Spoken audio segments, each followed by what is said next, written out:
podcast da Uma. A partir de agora começa o Pod Jovem, o podcast da Uma de Santa Fé.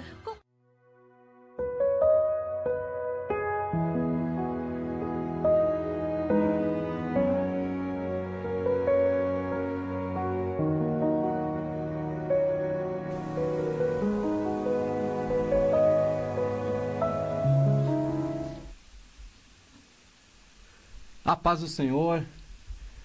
Quero agradecer a todos que estão hoje presentes. Estamos aqui em mais um podcast com uma ilustre presença, uma pessoa muito querida por todos nós e assim, ó, vocês vão gostar muito. Hoje o nosso tema é a cosmovisão cristã e o significado que ela tem para nossas vidas. Eu quero passar para o nosso...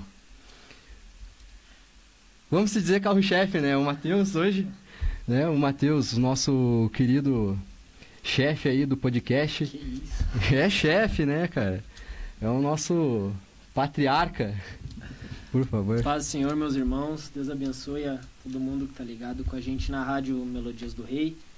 Estamos aí para mais um dia, mais um podcast, mais um programa. Que Deus venha participar conosco desse bate-papo. Como o Matheus já disse, um convidado muito especial para nós. E creio que um assunto também muito interessante que vai estar edificando a cada um que está online aí presenciando esse momento com a gente. Abner, se apresenta um pouquinho para nós aqui. Quero cumprimentar todos que estão na audiência aqui no nosso podcast, mais uma sexta-feira aqui, neste mesmo horário, neste mesmo canal. Dessa vez com uma presença também muito ilustre, né, pastor Alex, o irmão André, o irmão Matheus e o irmão Matheus também que estão aqui conosco hoje. É um prazer estar com vocês e eu creio que a gente vai sair daqui muito edificado. André, dá uma palavrinha para nós, só para... Então, boa noite, paz do Senhor para os irmãos que estão conosco nessa noite. Em primeiro lugar, eu quero pedir pro pessoal aí que compartilhe, né, essa live. Sempre importante, a gente pede pro pessoal compartilhar, porque se tu fazendo essa parte de compartilhar, tu pode estar alcançando uma alma, né? Às vezes só no movimento tu já acaba ganhando uma alma, né? Então vamos fazer isso nessa noite e nós estamos muito felizes, agradecidos pela participação do pastor Alex que está aqui conosco, os irmãos Matheus, a dupla Matheus, a dupla Matheus, o Abner, também o Samuel, a moça aqui que está junto aqui. Deus abençoe, que possa ser uma noite abençoada. Então conosco, pastor Alex, se apresente um pouquinho. Obrigado pela presença, obrigado por esse convite, por ter aceitado o nosso convite, né, para estar nos respondendo hoje uma dúvida, esclarecer, não só dúvida, mas também para a gente poder entender e o que o espectador também que está nos vendo hoje possa entender o que é a cosmovisão cristã. Muito bem, também quero cumprimentar todos os irmãos com a paz do Senhor e também dizer que eu estou feliz de estar aqui com vocês para juntos nós conversarmos sobre esse assunto que também é muito, muito importante, né? Talvez é pouco falado, um assunto pouco falado, mas muito importante e esclarecedor. Então, na medida do tempo, nós vamos conversando sobre o assunto. Então, fico feliz também pelo convite que vocês nos fizeram. Nesse dia, então, motivo de alegria, né? E também alegria poder estar junto com os irmãos que estão em casa nos ouvindo. E também os irmãos podem participar conosco, né? Mandando a sua pergunta ali, a sua opinião, a sua colocação. É muito importante também. Pastor, então, quero agradecer, né? A todos vocês que aceitaram o convite para estar aqui hoje. Essa é o meu primeiro podcast. Aqui é o meu primeiro podcast, né? Mas toda missão que é dada é cumprida. Ah, não, mas é isso aí, né? Acontece. Mas, pastor, a gente quer chegar aqui e conversar contigo sobre o que é a expressão cosmovisão cristã. E o que significa para o Senhor? O que ela significa? O que quer dizer cosmovisão cristã? Muito bem. Então vamos lá, a partir da palavra cosmovisão, né? Cosmovisão é a maneira como a gente vê o mundo. Então a cosmovisão cristã é a maneira como o cristão vê o mundo. É claro que nós, como cristãos, conhecedores da palavra de Deus, nós vemos o mundo de uma forma diferente, conforme aquilo que a Bíblia nos ensina, conforme aquilo que o Espírito Santo, depois que nós aceitamos a Cristo, ele nos traz a compreensão, a sua revelação. Então, o cristão, sim, ele vê o mundo de uma forma diferente, né? Do mundo, quando nós falamos sistema, pessoas, esse mundo que é organizado, que é ordenado, que é comandado, né, pelo diabo, infelizmente, o princípio das trevas. Então nós estamos aqui, Jesus disse que nós somos o sal da terra e a luz do mundo, então nós devemos brilhar nesse mundo. Então não é importante esse assunto, como eu disse, é um assunto pouco falado, mas para que as pessoas, principalmente nós, os cristãos, nós venhamos ter ideia e realmente como que nós estamos vendo o mundo. Então, cosmovisão, a maneira como a gente vê o mundo. Maneira como a gente vê o mundo. E todos nós, diga-se de passagem, nós temos uma cosmovisão. Todos nós vemos, né, o mundo de uma forma, mas o cristão ele tem que ver o mundo de acordo com a palavra de Deus. Era exatamente nessa questão que eu ia chegar. O pastor é conhecido por ser professor, o senhor tem dado, já deu muitos ensinamentos, a gente aprendeu muito com o senhor. E a questão que eu queria abordar com o senhor agora era a seguinte: nós como cristãos, nós devemos ter a mesma cosmovisão ou Sim. cada um tem a sua diferente? Não. Nós devemos ter a mesma cosmovisão. O que nós podemos ter, talvez, são algumas opiniões diferentes, né? Em determinados assuntos, onde a Bíblia Sagrada nos permite que nós venhamos ter uma opinião diferente. E nós vemos isso, né? Muitos exemplos na Bíblia. Por exemplo, Paulo e Barnabé, em dado momento, eles divergiram, porque Barnabé queria que João Marcos acompanhasse eles na viagem, e devido à viagem anterior, João Marcos até iniciou, mas desistiu. Aí Paulo, como tinha um temperamento muito forte, Paulo não aceitou que João Marcos continuasse na viagem com eles, ou fosse agora na segunda viagem. E aí houve uma divergência, opiniões diferentes. Paulo entendia que João Marcos, se ele fosse, iria desistir de novo. Barnabé entendia que deveria se dar uma nova chance a João Marcos, que talvez ele era novo, ainda moço, né? Talvez um pouco neófito, e ele precisava dessa oportunidade. Aí os dois divergiram, e cada um foi para um lado. Mas não houve nenhuma contenda, não houve briga, apenas opiniões diferentes. Então nós podemos ter opiniões diferentes, onde a Bíblia nos permite ter opiniões diferentes. Mas no sentido específico, a nossa cosmovisão ela tem que ser a mesma, né?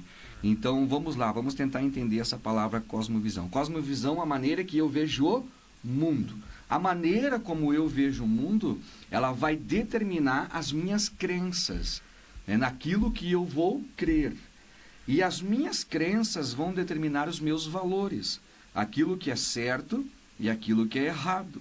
E os meus valores vão determinar o meu comportamento, aqui, a maneira como eu vou reagir, a maneira como eu vou agir.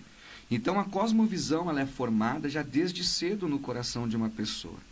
A maneira como ela vê o mundo. De novo, quando nós aceitamos a Cristo, a nossa maneira de viver o mundo ela é diferente.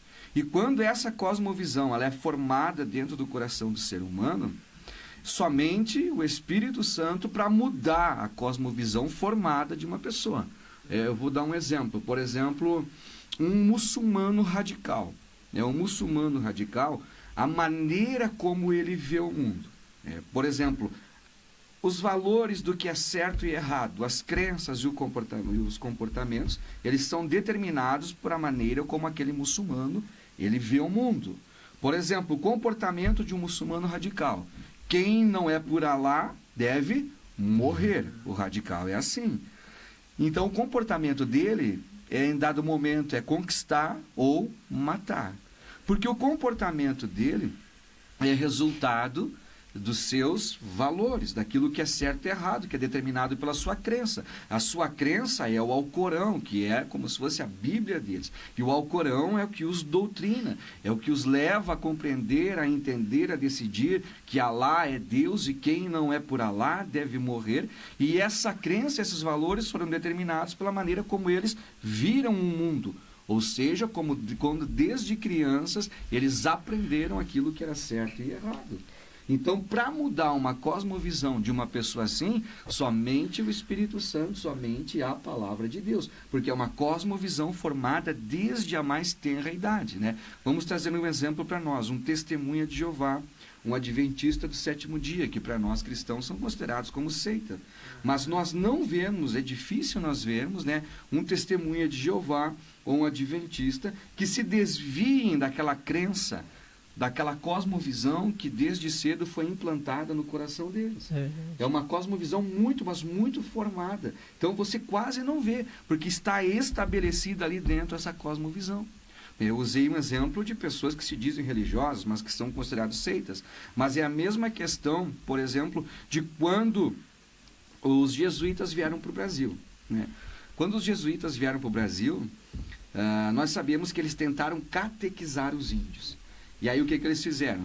Catequizaram, começaram a botar roupa de português no índio. Imagina o que era a cosmovisão do índio. Como é que o índio via o mundo? O índio não queria trabalhar, o índio queria caçar, o índio ele comia quando tinha fome, sim. caçava quando tinha fome, ele tomava banho a todo momento, ele tinha uma vida bem tranquila, mas muito tranquila, nada regrada e nada ordenada. Os portugueses, como eram, tinha toda aquela religiosidade do catolicismo, eram muito regrados, eram muito ordenados, eles usavam todas aquelas roupas, né? Roupas, um excesso de roupas, as mulheres, enfim, o índio andava nu. Os portugueses não tomavam banho, não era a cultura. O índio, de novo, a todo momento, era na água, era tomando banho. Então, a maneira como o índio via o mundo, a cosmovisão dele era completamente diferente dos portugueses e dos jesuítas. Então, tentaram catequizar, né, de uma maneira religiosa, muitas vezes por imposição, tentaram botar roupa de português no índio. Só que o que aconteceu? Chegou um momento que não deu certo. Houveram tantas guerras, tantas revoltas, tantos índios, infelizmente, foram mortos, porque mesmo com uma roupa de português, dentro o índio era índio, ele tinha aquela cosmovisão dele. Não deixava de ser índio. Então, né, a cosmovisão, a maneira como a gente vê o mundo, todas as pessoas têm uma cosmovisão formada dentro de si. Então, o que é lindo, o que é extraordinário, que por mais que uma pessoa tenha uma cosmovisão já formada dentro de si, agora aqui chega um ponto, essa cosmovisão, talvez nós íamos falar isso no final, né? Mas essa cosmovisão, a maneira de ver o mundo, a maneira que um muçulmano vê o mundo, ela pode ser mudada, ela pode ser transformada? Sim, como? Pela palavra de Deus, através do Espírito Santo. E no âmbito cristão nosso, isso pode ser dividido, pastor? Tipo, no sentido assim, para quem tem em casa tentando nos entender, como é que passaria se o senhor fosse classificar isso numa divisão, dividindo hoje em partes isso, como é que o cristão viria em relação a uma cosmovisão? Por exemplo, o senhor falou ali a questão do índio, né? Que o índio tem sua cultura, tinha suas leis, as suas regras.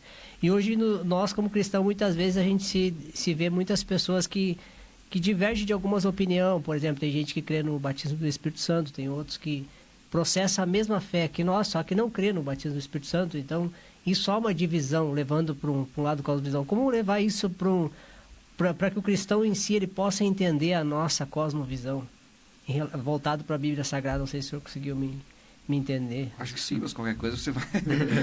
Parece quase como se fosse como se a opinião dessa pessoa fosse formada... divergente da mesma... Tipo, a gente tem uma raiz, uma vertente, né? Mas aí tem pessoas... Mas nós temos muitas opiniões divergentes hoje, talvez é isso que você Isso, que a pessoa segue, tem o mesmo segmento nosso, tem a mesma fé, crê que Jesus Cristo é o Senhor, algumas até batizadas no Espírito Santo, só que muitas vezes ela diverge da opinião em relação àquilo que a Bíblia tem para nós, entendeu? Por exemplo, em relação à fé, em relação a crer que Jesus é o Senhor, mesmo pessoas tendo que nem eu já conheci pessoas, né, na caminhada cristã, de pessoas que lê a Bíblia, têm conhecimento da palavra de Deus, mas não deixam essa visão, né, de Cristo dominar ela, né, tomar conta, porque ela ouve coisas por exemplo, de outras pessoas, e ela passa a crer que aquilo ali tem verdades, né? E muitas vezes não se atém à palavra de Deus. Quando nós aceitamos a Cristo, né? Então, quem nasce num lar cristão tem o privilégio, já desde a mais terra idade, essa cosmovisão sendo formada no nosso coração.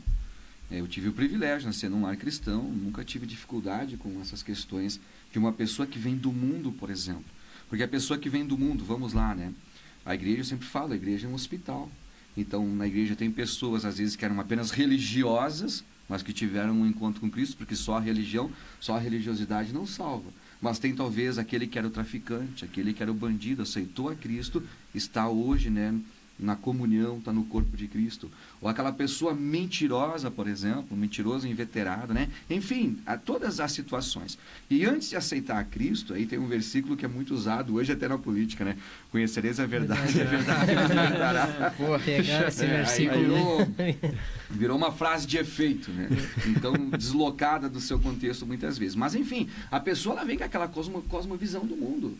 Então, às vezes, por isso que é muito natural para uma pessoa que não conhece a palavra, ela fazia a sua festa, ela fazia a sua bebedeira, ela traía a esposa, o marido e assim por diante. Porque é uma cosmovisão que está lá no mundo, que talvez foi formado desde criança. A criança aprendeu do pai ou dos primos, não sei o quê, porque o homem tem que ser pegador, não sei o quê. Essa é a cosmovisão, isso, não é? Seria tipo, cultural? Cultural, sim, claro. Isso é, e assim, tudo na verdade, passa pela cultura, né? E a cultura, há quem diga, os especialistas, que para se mudar uma cultura, por exemplo, em um ambiente, em um povo, demora mais de 30 anos. Nossa. Nossa. Então vejam só como é uma questão bem profunda. Agora, quando a pessoa aceita a Cristo, ela vem para Cristo e a palavra de Deus, aí é a importância da palavra de Deus. Lugar, ela começa a ouvir a palavra e quando ela abre o coração, o Espírito Santo trabalha. E ela começa a entender pela palavra que aquilo que ela fazia estava errado, que aquilo que ela fazia desagradava a Deus, que aquilo que ela fazia estava em desacordo com a palavra de Deus e aquilo que está em desacordo com a palavra de Deus chama pecado, né? Iniquidade, erro, errar o alvo. E se a pessoa persistir e viver e ser escravo desse pecado, essa pessoa vai perder a sua salvação, não vai haver salvação. Então começa a ouvir a palavra e a palavra vai moldando. Por isso que o primeiro ponto para uma cosmovisão cristã bíblica é a conversão. A conversão. Então poderá uma pessoa estar dentro da igreja, mas não ser uma pessoa convertida. Pode ser uma pessoa convencida. E uma pessoa convencida, mas não convertida, a cosmovisão dela não mudou. Por isso que em determinados assuntos onde a palavra de Deus, de novo, em alguns momentos a palavra de Deus nos permite opiniões, nos permite interpretações, mas em outros momentos não.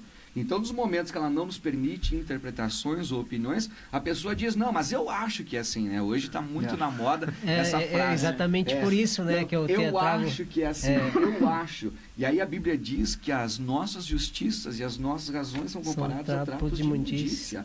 Então, eu sempre digo, a minha opinião não é a palavra que tem que se adequar à minha opinião, é a minha opinião que tem que se adequar à palavra de Deus. Então, quando há uma conversão de verdade, isso não é difícil. Por isso que nós temos, por exemplo, o discipulado, né? E como é lindo você discipular um novo convertido. Aí Paulo faz a comparação da criança, porque exatamente é o novo nascimento, ela nasceu de novo. Tudo para ela é novo, e aí vai sendo formado, moldado dentro dela essa cosmovisão. Então, quando ela aceita Cristo, não tem dificuldade de aceitar a palavra de Deus. Né? Não tem, olha isso que a palavra diz, não, então eu vou mudar. Eu vou dar um exemplo, né? Eu discipulei uma vez uma família que eles, desde criança, eles tomavam o seu copo de vinho. Desde criança. E aquilo era cultural. E eles aprenderam que era salutar, que não tinha problema nenhum, eram pessoas, né, boas, mas tinha questão. E eu vi aquilo. E eu nunca falei nada, mas chegou em dado momento que eles me perguntaram, pastor, e a questão do vinho, tá, é pecado, coisa e tal? E assim por diante. Eu disse, olha, tudo que nos domina é pecado. Eu vou te dar um exemplo. Esse copo de vinho, você consegue ficar uma semana sem tomar mesmo no almoço? Se você consegue, se ele não te domina, talvez ele não se torne um pecado. Mas se ele não, eu tenho que ter. Se ele te domina, é aí que se torna um pecado. É aí que você fica escravo. E ele me olhou, o pai da família, e disse, pois é, eu não consigo ficar sem, ele me domina. Eu disse, mas então ore para que o Espírito Santo, se você entende que isso biblicamente está errado, essa tua atitude ela desagrada a Deus, então ore para que Deus faça a obra no teu coração. Porque nós mesmo cristãos nós temos que ter o cuidado de nunca colocar as coisas por imposição. Né? Quem faz a obra é o Espírito Santo. E passou uns 2, 3 meses, eu fui observando, fui vendo, e um dia, né, eles vieram conversar comigo, pastor, lembra da questão do vinho? Pois é, nunca mais, né, aos poucos fomos deixando, tomando, e Deus foi falando ao nosso coração. Então o Espírito Santo, né, falou ao coração, e eles entenderam que aquilo era errado. Então por isso que nós precisamos, né, o grande problema hoje do meio evangélico é falta de Bíblia, falta de palavra. Então hoje é muito mais fácil, por exemplo, eu ir atrás lá do youtuber, do influencer, é muito mais fácil ir atrás das redes sociais, porque lá tá tudo mastigadinho, né? E hoje o grande problema das redes sociais é que todo mundo é professor, todo mundo é mestre. Todo mundo ensina, né? Pode ver, todo mundo ensina. Todo mundo ensina. Então, um dos malefícios hoje das redes sociais, tem muitas coisas boas, é claro, mas um dos efeitos prejudiciais é isso. Pessoas que dentro de uma igreja nunca teriam uma voz, mas estão ali doutrinando e ensinando. E aí as pessoas começam a ouvir, a se ater àquilo, e é muito mais fácil, talvez, eu colocar lá, do que eu ler a Bíblia Sagrada, do que eu ler a Palavra de Deus. Por isso que nós, como cristãos, nós não podemos abrir mão da Palavra de Deus, porque a Palavra de Deus que nos corrige, que nos exorta, como Paulo diz, que nos instrui, e é ela que vai moldando o nosso caráter, é ela que vai mudando a nossa cosmovisão de mundo. Então, te respondendo, primeiro tem que ter a conversão. E depois da conversão, né? Claro que antes da conversão, nascer de novo. A pessoa tem que aceitar Cristo, né? Então, aceitei a Cristo, a conversão, no decorrer do tempo, porque as mudanças de uma cosmovisão, elas são lentas muitas vezes, são gradativas. Por exemplo, uma pessoa que veio toda errada do mundo, né? Mas será que de um minuto para o outro ela vai conseguir? Vai conseguir mudar, né? Não. Então, assim, talvez tem pessoas que é rápida essa mudança, mas outros é mais demorada, porque cada um de nós temos a nossa pessoalidade, a nossa individualidade. Então, essa mudança em uns é mais lenta, outros é mais rápida, mas ela tem que haver. Por quê? Porque esse é um sinal de que houve uma conversão. Hoje muito se fala, por exemplo, em dons espirituais, né? Dons espirituais, dons ministeriais, né? Então nós vemos pessoas, eu tenho dom de profecia, eu tenho dom de, nem tenho dom de revelação, mas está muito na moda, língua, né? escuto eu tenho e dom de revelo. revelação, eu revelo. Eu lembro um tempo atrás que chegou um moço para mim, ele veio de outro lugar, e dele veio falar comigo, todo errado, sabe? Precisava de um pastor, precisava de uma igreja, e ele falando comigo, disse, pastor tem dom de visão? Eu olhei e disse, acho que não. Daí ele falou, pois eu tenho. O pastor tem dom de revelação, né? Eu disse, nem tem dom de revelação na Bíblia. Eu disse, não, pois eu tenho, pastor. Sabe, ele era cheio dos dons. Cheio dos dons. Ele falou, e quando terminou, ele falou, disse, meu, mas te falta uma coisa. O que é, humildade. Só isso. Humildade. Também. E isso divide um pouco desses... Opa, desculpa. Mas aí eu lembrei, um pouco desses... Mas eu lembrei de isso. Jesus e Nicodemos. Nicodemos era o que? Era um mestre Israel. É. E Jesus disse, te falta Falta nascer de novo. Só isso aí. E aí que vem a humildade, né? Então hoje muito se atém a isso, a dons ministeriais. Só que antes de dons ministeriais, antes de dons espirituais, existe algo que está em Gálatas 5, e versículo 22, que está completamente ligado à questão da cosmovisão, que é o fruto do Espírito. São 9 graças, o fruto do Espírito. Amor, bondade, paz, benignidade, domínio próprio. Domínio próprio. O que é uma pessoa que tem domínio próprio? Uma pessoa equilibrada. Uma pessoa que não estoura a todo momento, que não explode. Quer ver alguém que tem domínio próprio, só está no centro, ali levou uma fechada. O que acontece? Aí você vê se a pessoa tem um domínio próprio. Não que nós vamos ser perfeitos, e colocando aqui uma questão. Quando Paulo usa a expressão perfeitos, quando Jesus usa a expressão perfeitos, não é uma pessoa isenta de erros, isenta de pecados. Tem que ter essa questão. E tem que compreender essa questão. No grego, a palavra que é usada ali é teleios. E teleios é uma pessoa madura, uma pessoa equilibrada. É isso que quer nos trazer e nos ensinar. Então, quando a pessoa, o Espírito Santo, vai moldando fruto em nós, outro fruto é a mansidão, outra parte do fruto é a longanimidade. O que é a longanimidade? Paciência. Já é difícil ter paciência. Pega a paciência e estica a paciência. Isso é a longanimidade. Então, às vezes eu quero ter os dons espirituais, mas eu não permiti ainda que o Espírito Santo gerou em mim o fruto. Então, eu sou uma pessoa desequilibrada. Eu sou uma pessoa explosiva. Eu sou uma pessoa que não tem mansidão, pessoa que não tem uma paz. Como que... Aí por isso que Jesus disse também, né? Olhem para a árvore, o fruto. Então, mas o profeta, nada... Mas é a vida do profeta como tá. É que é? E aí vem uma questão, né? Mas hoje está muito na moda também. Não julgueis. A Bíblia diz que não é para julgar. Ele está lá pregando. Então, assim, irmãos, quando Jesus disse que não é para nós julgarmos, não é para nós julgarmos com base na nossa opinião. Agora, quando alguém sai fora do que a palavra de Deus estabelece como norma, como diretriz, eu tenho sim o dever de fazer o julgamento do certo e errado. Te dá o direito, Te né? dá o direito. No caso, seria o direito de exortar essa pessoa. Não ou o direito de exortar, de... mas de se posicionar. Tá errado. Hoje o que falta muito no nosso meio evangélico também é posição. Todo mundo quer ficar de boa, é o politicamente correto, né? Não, nós temos que ter posição. Nós como evangélicos, e aqui vou trazer para nós como assembleianos, nós não podemos perder a nossa cosmovisão, porque nós como assembleianos não somos melhor do que nenhuma outra igreja. Temos muitos defeitos, mas nós temos uma cosmovisão bíblica e nós não podemos abrir mão dessa cosmovisão. E seria quase um medo de expor a nossa cosmovisão ao ponto que a pessoa vai se ofender, né? Vamos se dizer assim, hoje em dia se tu falar qualquer coisa, mas claro, não é qualquer coisa, é algo baseado, né? Realmente, a gente vai pegar a palavra e vai falar, eu acho que tu tá errado. Porque a palavra tá falando que não é pra gente cobiçar. Cara, a primeira coisa que tu falou, eu queria ter aquilo que aquele cara tem.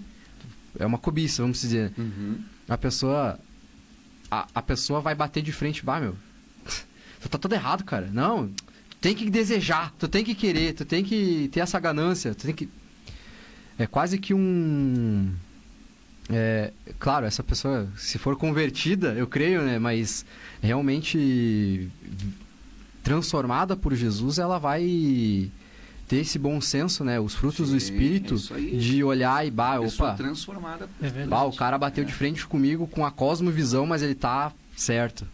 Ele tá certo. Ele vai ir direto pra palavra, né? Ele não vai ficar, como o senhor diz, vai vários mestres ali do YouTube, várias pessoas que pegam, hoje, né? Pegam um microfone, uma câmera e fala que eu sou profeta, fala que eu não sei o quê, vou revelar o profeta dessa nação. Vou revelar o CPF, CNPJ, vou dizer o que tá escondido, né? Então, eu penso que talvez quando bate de frente com essas pessoas ficam mais irritadas ainda, né? É que elas não aceitam, né? Não aceitam, principalmente assim, porque o evangelho ele transforma, né? E muitas vezes, como o senhor falou, muitas vezes eles se escondem atrás por exemplo, um conhecimento, por exemplo, como é que o senhor falou ali, que já teve Nicodemos, né? Que teve com Jesus, era alguém que tinha muito conhecimento. Era mestre. Então, muitas vezes, no fato de ter um conhecimento, mas muitas vezes não chegar ao conhecimento de fato da verdade, né? Muitas vezes conhece, tem muito conhecimento bíblico em relação à palavra de Deus, mas às vezes não há uma transformação, ainda não teve um encontro real com Jesus.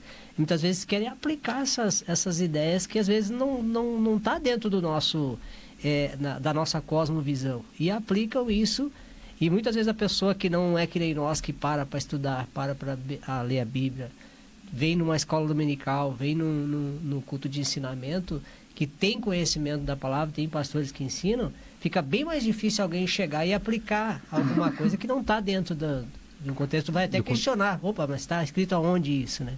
Então, muitas vezes, tem muita gente que está nos assistindo ou assiste em outros podcasts que às vezes nunca abriu a palavra, nunca leu um versículo. Nunca leu um versículo. E é muito mais fácil de ser enrolado, muito mais fácil de sair ser manipulado. da cosmovisão, da ideia que a Bíblia nos ensina. Né? Por isso que eu falei da questão da conversão. Quando a gente se converte de verdade por amor a Cristo, né, as demais coisas, o servir, o adorar, o obedecer, se torna algo natural, prazeroso. É claro que muitas mudanças, de novo, vão ser gradativas ao longo do tempo, mas vai havendo a mudança. Né? Sim. Então, tudo parte de uma conversão. Aceitei a Cristo, agora mudou minha cosmovisão. E agora minha cosmovisão do mundo passa a ser, então, a Bíblia. A Bíblia, orientada pela palavra de Deus. E aí nós entramos numa questão que vai abrir um leque gigantesco aqui, o que você estava comentando. Hoje em dia, infelizmente, não só no meio evangélico num geral, mas trazendo para nossas aldeias, né, há um grande analfabetismo bíblico. Essa é a verdade. E bastante. O Mensageiro da Paz, alguns anos atrás, vocês sabem que o Mensageiro da Paz é aquele jornal oficial da Assembleia, né? Uhum. Alguns anos atrás, eu não me lembro agora que ano que foi, mas acho que lá por 2018, ele trouxe uma reportagem. E olha que ele contou com a sinceridade das pessoas ainda, né? Então, naquela reportagem, 85% dos evangélicos nunca tinha lido toda a Bíblia e não tinha hábito de ler. Agora, o outro dado, de novo, contou com a sinceridade e honestidade, né? 45% dos pastores nunca tinham lido toda a Bíblia. E aí? Agora, quando eu olho para essa questão, é fundamental que a gente leia a palavra, que a gente estude a palavra. Vamos pegar o Adventista e o Testemunho de Jeová.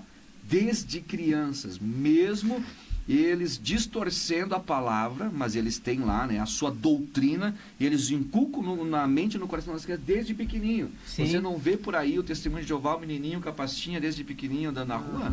Então, sim, eles formam aquela cosmovisão desde pequeno. E nós, o assembleiano, nós perdemos até a identidade da escola dominical, de trazer os filhos para a escola dominical, de ensinar. Nós fomos relaxando muito no decorrer do tempo. Em Deuteronômio, capítulo 6, Deus dá orientações ao povo de Israel. E ali nós temos o Shema Israel, né? Ouve, ó Israel. Eu não sei se vocês já viram uma peça que os judeus usam muito, que é o mezuzá, que é uma caixinha que tem sempre nas portas da dos porta, judeus. né? Eu já vi. Quando eu fui para Israel, eu vi muito isso lá. Todo judeu religioso, ele tem o mezuzá na porta. E aí, dentro daquele mezuzá, daquela caixinha, aí a caixinha, cada uma tem a sua decoração, né? Tem uma só de madeira, tem outras de metal, enfim. Dentro dela tem Deuteronômio capítulo 6. E aí inicia Shema Israel, Adonai, Adonai Eloheinu Eichad. Ouve, ó Israel, o Senhor teu Deus é o único Deus. E ali dentro daqueles versículos que eles colocam também diz: e essas palavras que hoje te ordeno, tu inculcarás nos teus filhos. Olha só, inculcarás. Andando, levantando, deitando, acordando, andando pelo caminho. Por isso que a orientação de Deus era que os pais ensinassem desde a mais tenra idade as crianças, para que a palavra de Deus já adentrasse dentro do coração deles e essa cosmovisão divina, a visão de Deus, fosse formada no coração das crianças e dos filhos. Então, a partir do momento que Israel deixou de obedecer a Deus, deixou de servir a Deus, aí vieram todas as consequências. E a mesma coisa é para nós. Então, se nós não termos, né, uma visão bíblica, se nós não lermos, não estudarmos a palavra de Deus, hoje tem muitas igrejas nossas que nem mais culto de estudo tem. E aí, às vezes, eu ouço, mas não tem mais culto de estudo porque o estudo não é bom. E talvez nos falta isso, deixamos de estudar, deixamos de buscar, e talvez o estudo também não é como deveria ser. Daí substitui o culto do estudo por campanha culto da vitória. Culto da vitória, campanha do quebra-cadeia, sabe? É isso aí. É que dá mais público, né? Dá mais. E aí é onde que nós fomos perdendo a nossa identidade assembleiana. Né? Nós somos uma igreja que a identidade era a palavra de Deus. E nós não podemos perder isso. Porque se nós perdermos a palavra de Deus, nós vamos perder a nossa cosmovisão bíblica. Vamos aí dar ouvidos a tudo que acontece, né? No mundo afora. Uma questão que nós perdemos, por exemplo, hoje, muitas pessoas, né? Muito bem, aceitamos a Cristo. Nossa cosmovisão é bíblica. E a Bíblia nos ensina que nós devemos seguir por um caminho estreito. Né? O que é um caminho estreito? Caminho apertado, caminho de renúncia.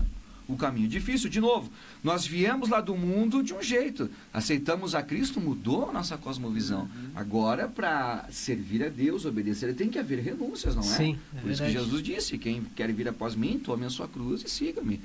Cruz é disciplina também, é renúncia, abnegação. Tudo isso. E é fácil renunciar? Sim ou não? Não é fácil. Meu Deus do céu. Não é fácil. E Jesus nunca escondeu que ia ser difícil. Jesus disse: no mundo vocês vão ter aflições. Tanto é que Jesus disse, o caminho é estreito, a porta é apertada e... Largo. Não, sim, largo o caminho da perdição. Mas muitos? Não, poucos passam por ele. Poucos, essa palavra, os detalhes da Bíblia, né? Isso me chama muita atenção. Poucos passam por ele.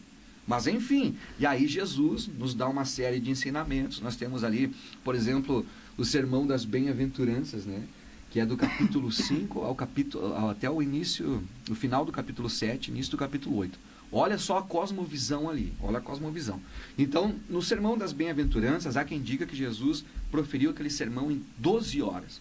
Eu tive lá no Sermão das Bem-aventuranças, no Monte das Bem-aventuranças, e ele é de frente para o Mar da Galileia, e é o ambiente, a natureza proporciona que a voz O vento, ele leva a mesma voz, leva longe, sabe? Caraca. E ali tinha uma multidão de mais de 5.000 pessoas, olha só. Então Jesus fazendo uso, né, da natureza. E Jesus pregou ali para quem? Para judeus, estavam ali, né, judeus, que eram conhecedores da lei, da Torá, tinham a sua cosmovisão formada. Tinha ali romanos, pessoas romanas. Sim. Os romanos tinham, né, por exemplo, o judeu. Qual que era a cosmovisão dele? A Torá. A Torá, por exemplo, dizia olho por olho, dente por dente. É ou não é verdade?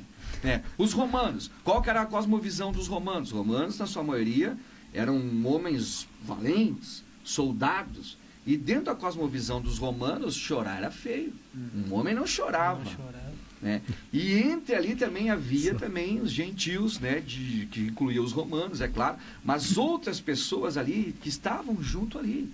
E qual que era a cosmovisão daquelas pessoas ali? Por exemplo, elas viviam a vida como elas queriam, né? Por exemplo, a cultura grega ensinava muito a filosofia, o amor à sabedoria. Se consideravam os senhores do saber. E ali tinha pessoas assim, que para eles a humildade era vergonhoso. Agora, quando Jesus ensina o sermão das bem-aventuranças, vamos lá, para os judeus, que tinham a cosmovisão, né, olho por olho, dente por dente. Jesus, ele ensina que se alguém nos ferir a face, é para quê? Para dar outro lado. Isso aí é totalmente de encontro, né? O que o judeu ensinava. Tu prega isso até pro brasileiro. Brasileiro, Não, mas- como assim virar a face pro outro, né? Mas pensa bem, e aí estavam os romanos ali, e Jesus diz, bem-aventurados que choram. Mas como assim Nossa. chorar? Nós não somos de chorar. Homem não chora, né? Pra época foi um choque, né? Nossa, uma cosmovisão completamente diferente. Aí Jesus diz mais, né? Bem-aventurados humildes de espírito. Aí entre os gregos, como assim humilde de espírito? Se para os gregos a felicidade estava atrelada ao grau de sabedoria do homem. Como assim? Vocês percebem que era uma cosmovisão completamente diferente? Agora, no final do capítulo 7, a Bíblia diz que a multidão estava maravilhada, porque Jesus ensinava não como os escribas, mas como alguém que tinha o quê?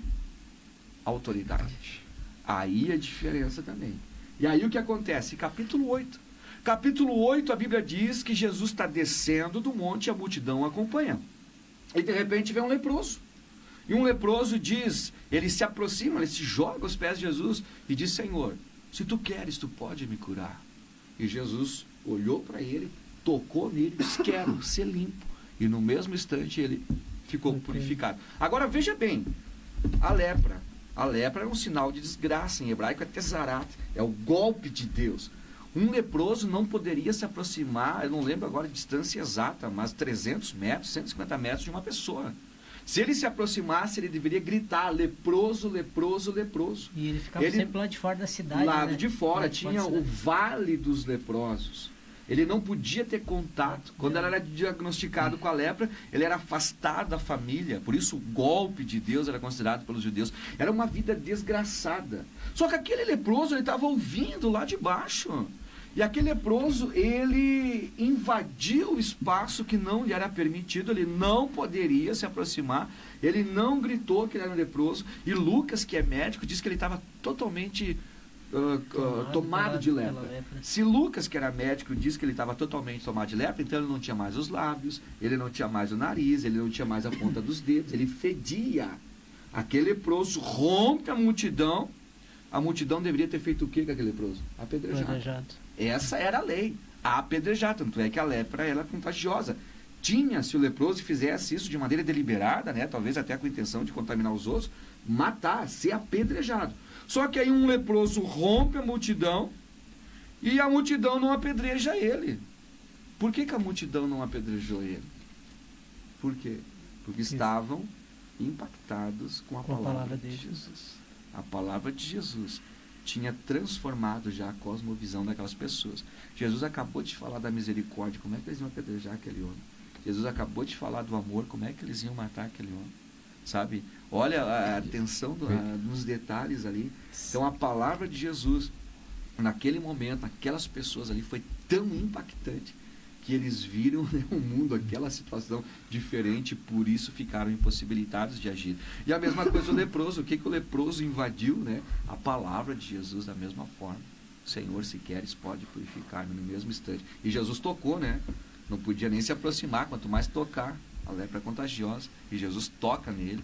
Aí vem uma série de coisas, por que Jesus tocou? Porque talvez a dor daquele homem nem era tanto no físico, mas talvez na alma, né?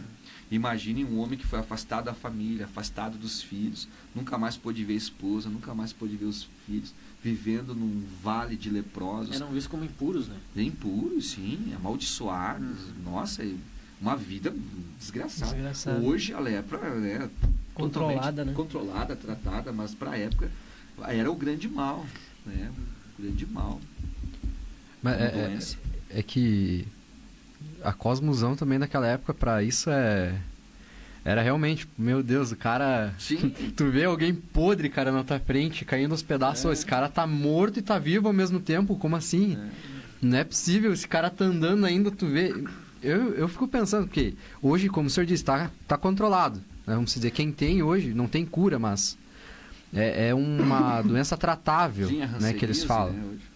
Mas pensa naquela época para as pessoas que não viam o cara com metade de uma costela aparecendo.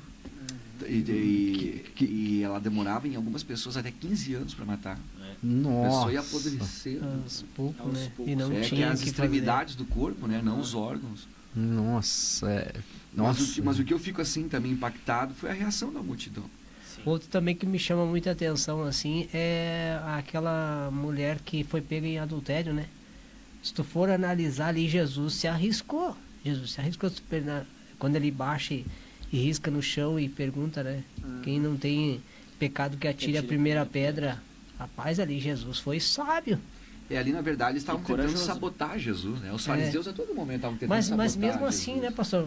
Se o senhor analisar assim, é porque o pessoal estava entendendo o que Jesus estava querendo falar. Eles entendiam a cosmovisão de Jesus, né? Sim. Por isso que cada um foi pegando a pedra e foi deixando de lado, né? Porque eles podiam pensar, não, mas peraí, eu não peco, né? Se fosse nos dias de hoje, como tem muitas pessoas que às vezes vivem no pecado, tu vai apontar o erro deles e diz, não, mas isso aí não é pecado. Eu não isso aí mato ninguém, eu não eu não mato, roubo, eu né? não é. Então, por esse lado eu enxergo a cosmovisão de Jesus, né? Se tratando do povo ali, então achou, fez a parte dele, agora vamos ver se cada um de vocês faz a parte de vocês. E não teve um, a Bíblia fala que não teve um que teve coragem. Dos mais velhos aos mais novos. Né? Foram saindo. Quando vê Jesus olha para ela e diz... E a importância, né? A palavra, o ensino de Jesus. Hoje, né, infelizmente, um dos males nossos é isso, né? Nós abrimos mão da palavra. Então, hoje, como eu disse, há esse analfabetismo. Eu, por muitos anos, dei aula de teologia. Ainda dou, mas antigamente era de forma mais frequente. Mas hoje eu vejo muito isso. Nossa, é um desconhecimento da palavra de Deus. Um desconhecimento terrível, sabe? Terrível da palavra de Deus. Então, a gente precisa voltar, a gente precisa ensinar, né? A gente precisa ter a nossa cosmovisão bíblica, porque se a gente não tiver a nossa cosmovisão formada pela palavra de Deus, aí nós vamos então estar suscetíveis a todas essas cosmovisões que tem ao nosso redor aí. Eu falei ali, citei que Jesus disse que o caminho é estreito, né? Então, que há disciplina, que há renúncia. Só que hoje esses movimentos todos no meio evangélico, saiu agora na última pesquisa, né? Que os evangélicos cresceram ainda mais nos últimos anos no Brasil. Está crescendo de forma assim exponencial. E até 2050 a ideia é que Vai tenha passar. mais de 60%, né, da Eu população. olho, eu acho que a velocidade que está, acho que até antes, né? Eles omitem também alguns dados ali, mas Sim. enfim. Só que hoje, esse cristianismo, esse evangelho que se ensina, que se prega, não é mais o da cosmovisão bíblica. Tanto é que a maior parte desses movimentos não ensina a renúncia. Não se fala em pecado, não se fala em santidade. Tem uma igreja por aí que muitos assembleianos saíram aqui na nossa cidade, foram para essa igreja, que é uma igreja que não ensina a renúncia, que não ensina o pecado, que não ensina a santidade. Enfatiza muito na questão do louvorzão, do louvor, do extravasar. Aí a pessoa passa uma semana toda ali, né, no seu trabalho, e preocupada, e com dívida, não sei o quê, e ela chega naquele momento ali, ela extravasa, né? Aí vem muita questão da emoção. Então é bom, ela se sente bem, ali é o momento, coisa e tal. Sim. E ela saiu de lá, se emocionou. Só que tudo, né, gira em torno de uma emoção, de um envolvimento muito superficial. Por isso que às vezes a pessoa se torna dependente daquele momento, sabe? Eles usam muito essa estratégia, né? Do Tem que depender, ter mais outro tem que ter mais outro, tem que ter mais outro, mais pode outro, ver. Né? E agora, quando se fala, não, mas espera aí, né? Há uma diferença entre a emoção e a presença de Deus, a presença que transforma. Só que, claro, para eu ter essa presença de Deus, para eu ter essa conversão, é necessário dessa renúncia, do aceitar a Cristo. E é quando a pessoa se depara, não, mas espera aí. Aí eu já ouvi pessoas que vão nesses movimentos que dizem, não, mas a Assembleia de Deus é muito radical, olha só, a Assembleia de Deus é radical. Né? Mas por que é a questão da renúncia? Porque eu conheço muitas dessas pessoas que vão lá, continuam tomando a cervejinha, continuam fazendo aquilo, continuam fazendo, né, os seus velhos hábitos, não houve uma conversão e a cosmovisão dela não é bíblica, está focado naquilo focado ali. nisso. Hoje, um assunto mais ou menos parecido. Hoje eu vi um vídeo de um cara que eu gosto muito, né, ele é professor em neurociência, o Elton Neuler, e ele estava falando sobre essas pessoas que vão pro Legendários, sobe uma montanha e lá em cima tu vai ter uma transformação, lá em cima tu vai mudar. Só que é 3 dias lá em cima, mas quando tu volta, cara, são só 3 dias, não vai mudar absolutamente nada. Como é que tu vai mudar uma cosmovisão de... Em 3 dias, 30 anos, a pessoa tem 30 anos de caminhada, como é que tu vai mudar 30 anos em 3 dias? Como? O pastor Silas tá apanhando por causa disso aí. Não, mas sobre eles... Não é falar, mas como é que tu vai mudar uma visão de uma pessoa em 3 dias? Ainda mais quando não se ensina a Bíblia, né? Ainda mais quando não se ensina a Bíblia. Tipo, não é que tu vai descer de lá, tu vai subir e tu vai conhecer Deus. Uma das estratégias desses movimentos aí, por exemplo, é a questão do sucesso, né? Do ser bem-sucedido, de ser o vitorioso, de o conquistar. E por isso que essas mensagens ou esses movimentos, eles trabalham muito a questão do ego da pessoa, né? Aquela questão da exaltação do ego. Então não é mais o cristocentrismo, é o antropocentrismo. Né? E aí mexe, porque isso é uma vaidade do ser humano. É a mesma coisa quando Satanás disse para Eva, se tu comer, tu vai ser igual a Deus. Imagina! Não, como assim? Eu vou criar, vou falar e... Sabe? Foi que despertou, e isso move, né? A nossa carne. Infelizmente, nós somos assim. Então, esses movimentos trabalham muito na questão do ego, da conquista, do vencer, do vitorioso. Não que Cristo não nos dê vitória. Claro que Cristo nos dá a vitória. Nós somos mais do que vitoriosos, Paulo diz, por aquilo que Cristo fez na cruz do Calvário, né? Mas hoje mexe muito nessa questão. E aí nós vemos, né, aí as pessoas, os youtubers, ou os influencers, né, ou os artistas de púlpito lá, que botam uma cadeirinha, senta lá, e aí tu é o coração de Deus e não sei o quê.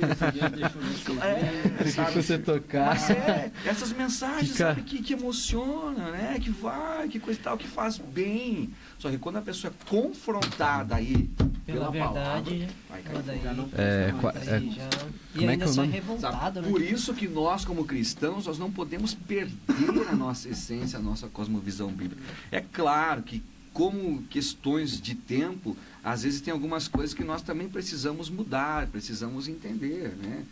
Não que isso nos leve ao pecado, tudo leva ao pecado é desagrada a Deus, mas algumas questões, né, eu sei que às vezes nós nos adaptamos, entendemos de uma forma e coisa e tal, mas nós não podemos abrir mão da cosmovisão bíblica de jeito nenhum, de forma nenhuma.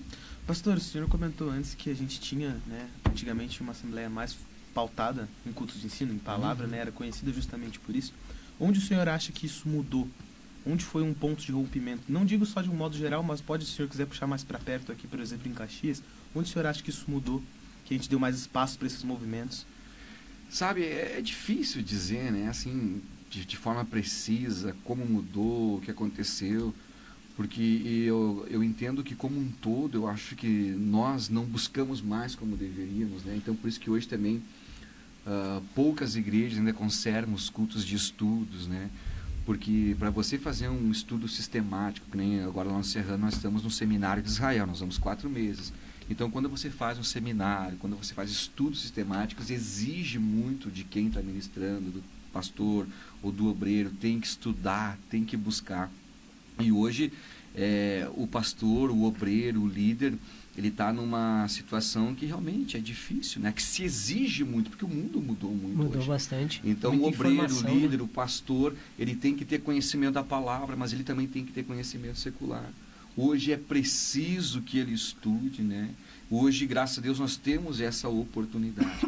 Então, como eu disse, talvez tem alguns lugares que não é atrativo, porque o estudo, talvez, ele está um tanto obsoleto, né? Ou desatualizado, e talvez não chama, não prende, ou talvez as pessoas, elas não querem mais ouvir a realidade da palavra de Deus, elas querem ouvir aquele movimento, elas querem ouvir o culto da vitória e assim por diante.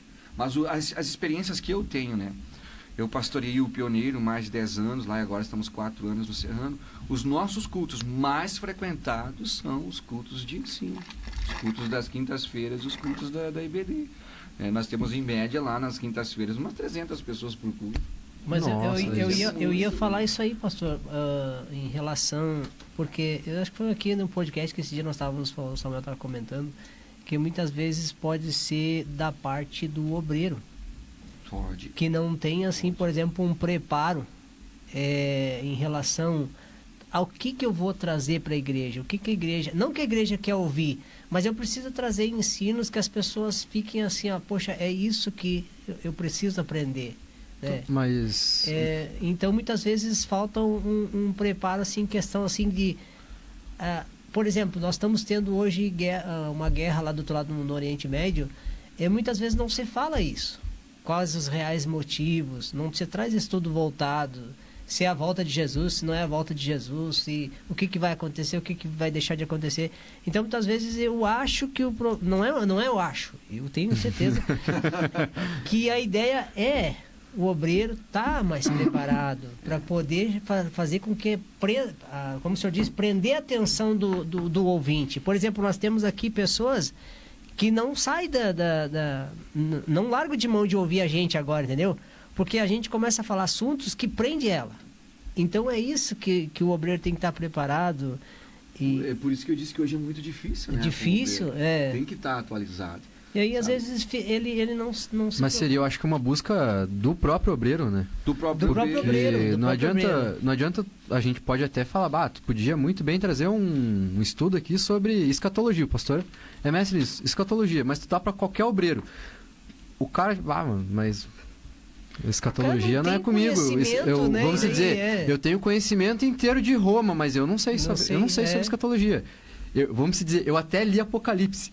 Só que hoje, né, vocês são novos, então hoje vocês têm a oportunidade de vocês aprenderem, de vocês de estudarem, buscar, né, esse conhecimento. Sabe, talvez a nossa geração mais antiga não teve essa oportunidade. Eu, graças a Deus, né, eu fiz curso básico de teologia, curso médio, eu fiz bacharel em teologia, sou formado em teologia, eu fiz curso de hebraico, curso de grego, tive todas essas oportunidades, eu pude ir para Israel, que eu sempre digo, muita gente fala sobre Israel, mas falar uma coisa, agora tu tá lá, é completamente diferente. E isso são assuntos que prendem muita atenção. Semana passada, no seminário, nós falamos sobre a origem desse conflito árabe-israelense. E sabe, é um assunto assim que ele é muito prazeroso. E o que nós vivemos, né, isso que você falou é muito importante. Aquela vez lá que nós vivenciamos ali o Covid, né? Então teve um momento que diziam no meio evangélico que a vacina era a marca da besta. Sabe? E eu tive, muitas pessoas me procurando, pastores, amigos meus de outra cidade. Um pastor me mandou vídeos, Alex, só tem certeza, isso meu irmão. Aí eu dei estudo sobre isso, mostrando que pode ser muita coisa, mas menos a marca da besta. Não, sabe? Não teve uma época do chip implantado na mão, chip, que vai ter teu CPF, vai ter não sei o que, bababá, se tu não tiver, tu... Você sabe que aquela questão do chip lá, quando surgiu há anos atrás, eu já ministrava sobre escatologia, e eu falei num seminário de escatologia, em um lugar, que o chip não era a marca da besta, porque muitos diziam que o chip era a marca da besta, né? Eu disse que o chip até poderia ser a tecnologia que daria toda a funcionalidade à marca, mas que o chip não é a marca da besta.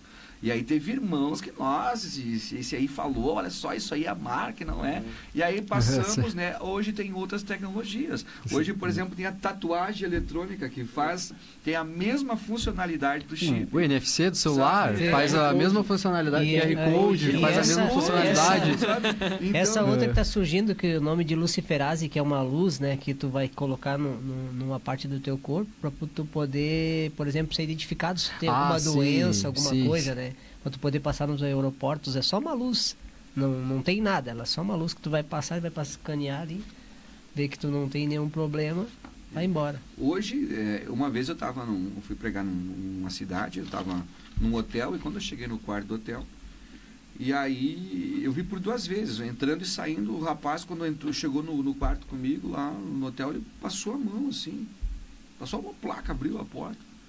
E eu tinha um cartãozinho, né? Mas que coisa. Aí eu vi umas 2, 3 vezes aquilo, eu perguntei para ele, o que é o sistema? Ele tinha um chip plantado na mão. Aquele chip, ele abria a porta. Tem uma tecnologia israelense, já faz tempo que eles abrem as portas das casas só com o chip, né? Então, ele tinha um sistema ali, o hotel abria a porta, né, com o chip, ele recebe um código ali, sabe? Então, nós vamos ver muito essas coisas, essas tecnologias de agora em diante. Porque a tecnologia está muito acelerada, muito avançada. E isso tudo é bíblico, para que o anticristo venha e ele domine esse mundo, ele tenha que ter esse suporte. Eu vou dar um exemplo, né? Por exemplo, há 20 anos atrás, tem um texto na Bíblia, né? Saímos aí da cosmovisão. Tem um texto na Bíblia, que é Apocalipse 11, que fala sobre as 2 testemunhas. E a Bíblia diz que depois de terminada sua obra, seu ministério, as 2 testemunhas vão ser mortas, e os corpos delas vão ficar em Jerusalém. E aí João diz, e o mundo todo, os povos, nações, verão os corpos das 2 testemunhas. Tá, mas supera aí. Como é que o mundo todo vai ver lá em Jerusalém, né, os corpos das 2 testemunhas? Hoje, tem tecnologia para isso. Plenamente possível. Há 20 anos atrás podia? Não podia. Então, esses são sinais indiretos da volta de Jesus. Tem os sinais diretos e os indiretos, que são esses, paralelos. Então, está tudo pronto. A tecnologia está aí. A tecnologia para a funcionalidade da marca está aí. Nós vivemos esses últimos dias, né? Coisa a gente fugiu um pouco mas é legal, interessante, porque é mais um assunto que a gente pode trazer o pastor aqui para falar. Porque eu me lembro quando nós era mais novo, quando era jovem, então logo foi lançado o chip o chip da Mondex, né, que ele era mais ou menos do tamanho menor que um grão de arroz, que ele era... Sim, é esse chip, é o Mondex, chip de silício. Que eles colocaram. Sabe que quem trouxe essa inovação foi a Motorola, né? A Motorola, isso. Na época, ele gastou bilhões de dólares. 15 milhões. Para ver aonde ficar, bilhões, qual parte do corpo humano que tinha melhor aceitação. Debaixo do couro cabeludo. Debaixo do couro na mão direita. E aí você vê exatamente o local, por isso que se associava o chip à marca da besta, né? Só que por que o chip não é? Por que a tecnologia eletrônica não é a marca da besta? Porque a marca da besta ela vai ser implantada na grande tribulação. E não vai ser de forma espontânea, vai ser por imposição.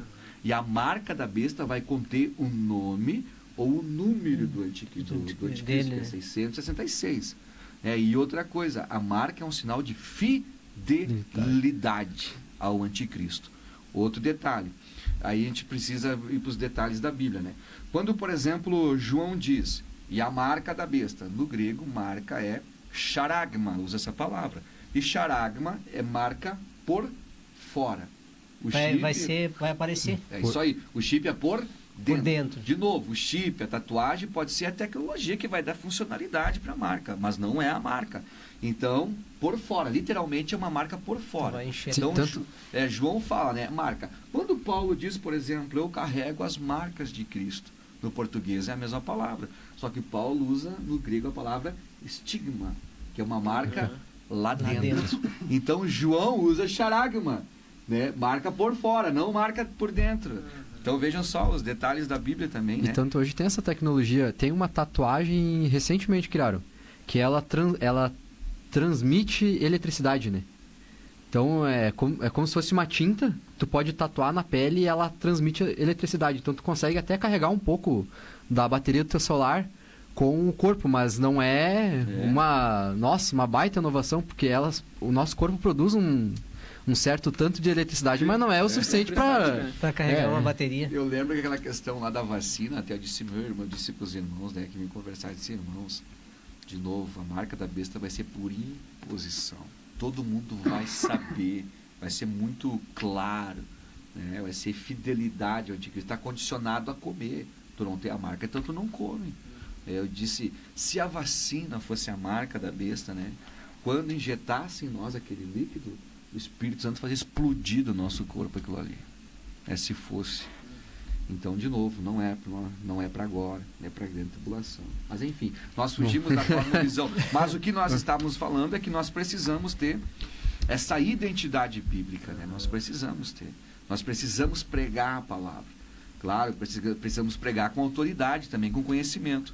Porque por que Jesus tinha tanta autoridade, né?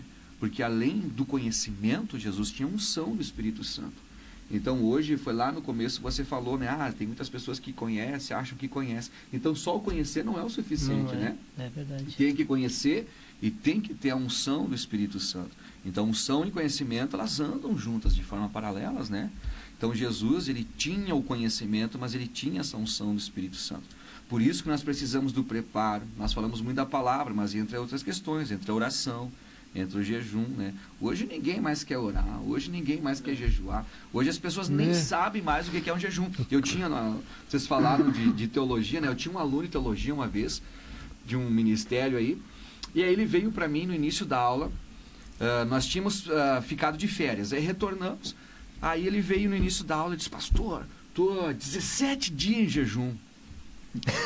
Rapaz. Eu olhei para ele, mas ele é muito corado, né? Muito forte. Meu Deus, 17 dias. Que jejum é mas esse? aí eu não questionei. Jejum de Daniel. Vai saber o que está acontecendo aí, né? Aí tá, aí no intervalo da aula tinha o lanche, né? Tinha pastel, tinha as guloseimas lá. Quando eu olho, esse meu irmão atracado no pastel lá. E aí eu olhei pra ele e disse, tá entregando hoje o jejum? Ele, não, pastor, eu ainda tô. Eu disse, mas como ainda tá, irmão, tá comendo? Ele, não, pastor, é que eu tô fazendo o jejum de Daniel. Do pastel, pera lá. Não, mas eu disse assim, como assim o jejum de Daniel? Me explica. Ah, pastor, é que assim, a gente aprendeu que a gente, para fazer o jejum de Daniel, né, que Daniel se absteve lá de manjares do rei, coisa e tal, não precisa ser abstinência total e completa. Então a gente se abstém daquilo que a gente mais gosta. E eu olhei para ele, o que tu mais gosta? O que eu mais gosto, pastor, é chocolate.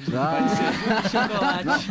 E assim, ó, irmãos, a gente ri, mas ele eu já vi isso, na maior seriedade, sinceridade. Acreditou com porque toda a alguém força. ensinou, sabe, completamente fora. Virou a cosmovisão dele. Eu vi E isso. agora assim, ó, se ele conhecesse palavra, Bíblia, né? Aí também o erro também tá, né, na geração. É a mesma questão de Lutero. Por que Lutero foi o grande reformador? Porque ele fazia o quê? Lia a palavra. Lia a palavra. Então, naquela época, o catolicismo não permitia, proibir as pessoas de ler a Bíblia. Então, pouquíssimos tinham acesso à palavra de Deus. Tanto é que a reforma, ela iniciou, a pré-reforma, anos antes ainda. Por exemplo, lá em Inglaterra. Na Inglaterra, o Wycliffe traduziu, né, do latim para o inglês. Os irmãos Lollardos entregavam, faziam cópias das traduções de Wycliffe. E as pessoas tinham acesso à Bíblia, começaram a ler a Bíblia. E aí a grande reforma, depois com Lutero e no decorrer dos próximos anos, depois com a invenção da imprensa, as pessoas começaram a ler a palavra de Deus. Só que hoje as pessoas não leem. Então, né, o inimigo, o mundo trabalha para que não se lê. Hoje parece enfadonho, parece cansativo, né? Os cristãos hoje, tem muitos cristãos nesses movimentos que a gente fala aí, que nem mais a Bíblia não leva. Não se fala de Bíblia. É um evangelho, mas sem Bíblia. Sem Bíblia. E aí também Sem tem uma cruz. questão, né? Porque a palavra evangelho, ela significa o quê? Uma boa nova. Evangelium no grego. Quando um soldado vinha trazer a notícia para a população, vencemos a guerra, era uma boa notícia, era um evangelho. Então, o evangelho de Jesus Cristo, as boas novas de Jesus. Então, existe o evangelho como uma boa nova e existe o evangelho de Jesus Cristo. Então, o evangelho como uma boa nova, uma boa notícia, é o que muito se ensina por aí. Até se fala de Jesus, é o antropocentrismo, né? Deus está aqui, você vai vencer, você vai conquistar, é o evangelho. Mas o evangelho de Jesus Cristo, aí é diferente. O Evangelho de Jesus é tudo que nós já falamos aí. A gente tem que ter até o discernimento na questão da leitura, até, né, pastor? Uma vez eu perguntei pro Paulo Alexandre, eu li um livro, escritora Rebecca Brown, esqueci o nome do livro agora, o Samuel leu o livro, não vou lembrar o nome. Mas no livro ela afirmava com todas as forças, isso, ele veio para libertar os cativos. Ela afirmava com todas as forças de que veganismo era uma seta do inferno que fazia enfraquecer o espírito das pessoas, e enfraquecendo o espírito a carne iria vencer. E ela justificou isso com a dieta que Deus passou para Noé, que era para Noé se alimentar de proteína, no caso carne, que iria fortalecer o seu espírito. E eu criei com todas as minhas forças nisso. Eu falei, não, veganismo é do diabo, tá errado isso aí. Quem vive de Pô, plantinha... gaúcho acreditar em... Não, tô brincando, tô brincando. Quem vive de polêmico. plantinha tá errado, não tá certo isso aí. E vim e perguntei com toda certeza pro Paulo Alexandre se estava certo. O Paulo Alexandre olhou pra mim e falou, não tá certo. O que tu me diz a dieta, como é que era a dieta de quem que... De Daniel? Daniel. O que tu me diz a dieta de Daniel? Deus errou na dieta de Daniel ali, deu uma mentira, mentiu um pouquinho ali para Daniel. Então acho que a gente tem que ter esse cuidado até na questão do que a gente lê, né? Nem tudo que a gente lê é verdade. Tem que ter muito cuidado, com certeza. Ele vai estar ali te ensinando, querendo te transformar. E tu aceitou, claro, né? No momento, Todas as forças. tu aceitou naquele momento que, então o veganismo é pecado. Falei pra todo mundo em casa, velho. Ninguém mais come carne. Isso né? isso que tu ficaste com dúvida e veio tirar dúvida. E tem gente que leva isso como regra. Pra vida Sim. toda, né? Pra vida toda. Verdade. E leva como regra. O pastor falou, eu já vi, por exemplo, uma vez no Levariço, os guris estavam lá reunidos num canto e estavam fazendo jejum. E daí eu fiquei até feliz, né? Poxa, gurizada fazendo jejum, né? Daqui um pouco nós fomos lá comprar um salgadinho. Não, hoje nós não podemos nem tomar Coca-Cola e nem salgadinho. Eu disse, mas por quê? Não, porque nós estamos de jejum, se abstendo da Coca-Cola, do salgadinho. Eu dei tanta risada assim, né? Mas claro que na hora ali eu vi que eles estavam... Alguém ensinou.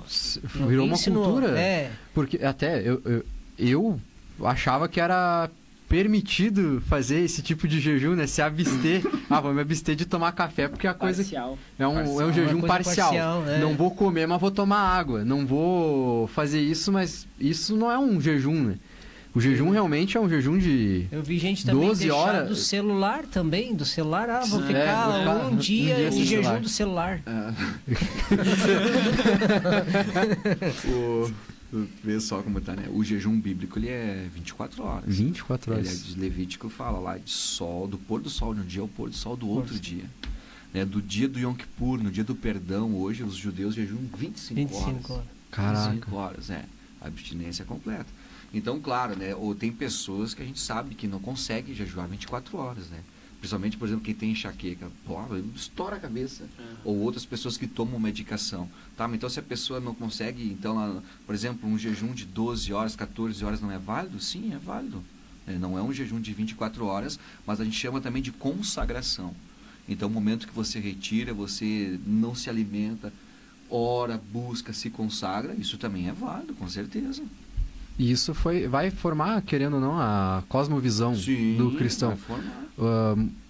Assim, muitas vezes aqui eu não fui ensinado, eu fui aprender uns 2 anos atrás sobre a questão do jejum, né? Mas pra mim era, vou me abster do café, vou me que eu abster mais gosto. vou me abster só da comida, mas vou beber água.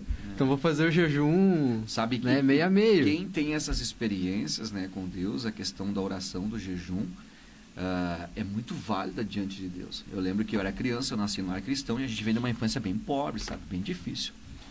E eu lembro quando apareceram as primeiras bicicletas no bairro, meu Deus do céu, eu vi uma bicicleta, nossa, me apaixonei pela tal da bicicleta, só que não tinha como o pai comprar uma bicicleta, né?